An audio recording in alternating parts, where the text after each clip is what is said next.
રમવાના મેદાનો ખંડેર બની જાય ત્યાં ઉજ્જવળ ભવિષ્યની કલ્પના કરવી મુશ્કેલ છે। વિકાસ માત્ર ઉદ્ઘાટનો કરવામાં નથી પણ તેની જાળવણી કરી આવનારી પેઢીને સ્વચ્છ વાતાવરણ પૂરું પાડવામાં છે।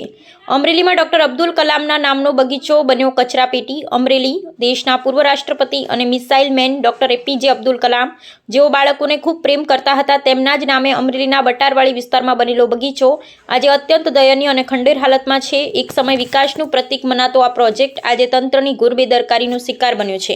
માત્ર 6 મહિનામાં જ સાધનો ગાયબ। ઉદ્ઘાટન થયાના થોડા જ સમયમાં બગીચામાંથી બાંકડા, હિંચકા અને રમતગમતના સાધનો ચોરાઈ કે ગાયબ થઈ ગયા હતા। 20 વર્ષથી ઉપેક્ષા।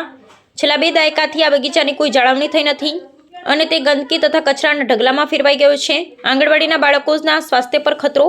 સૌથી ચિંતાજનક બાબત એ છે કે બગીચાની દિવાલને અડીને એક જ આંગણવાડી આવેલી છે। બગીચાની દુર્ગંધ અને ગંદકીના કારણે નાના ભૂલકાઓના સ્વાસ્થ્ય અને સુરક્ષા સામે પ્રશ્નાર્થ ઊભો થયો છે। નગરપાલિકા પાસે માંગ। સ્થાનિક નાગરિકોમાં ભારે રોષ છે અને તેઓ નગરપાલિકા પાસે તાત્કાલિક ધોરણે આ બગીચાની સફાઈ અને પુનઃનિર્માણની માંગ કરી રહ્યા છે જેથી બાળકોને તેમનો હક પાછો મળી શકે। અહેવાલ ફારૂક બિલખિયા, અમરેલી।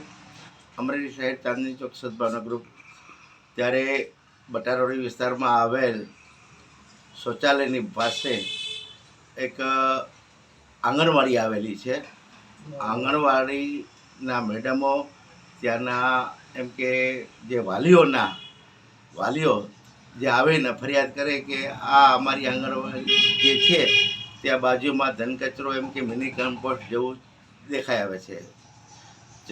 તે સ્થળે રૂબરૂ તપાસ કરતાં ખરેખર દયનીય હાલત છે। અમરેલી શહેરની આનબાનના શાન જે અગાઉના સમયમાં તો એ બગીચો હતો પણ હાલ અત્યારે કમ્પોસ્ટ યાર્ડની મિની ફેક્ટરી હોય એવું લાગી રહ્યું છે જેથી કરીને માખી મચ્છરના ઉપદ્રવ થાય, બાળકો બીમાર પડે, વાલીઓ જે કંઈ છે એ ગભરાય છે કે અહીંયા કેમ મોકલવા। ત્યારે આ બાબતે ખરેખર બહુ ગંભીર પ્રશ્ન છે અને વહેલી તકે આ ઘટતું નહીં થાય તો વાલીઓનું એક મોટું હેજુમ નગરપાલિકાએ જઈને રોષભેર રજૂઆત કરશે।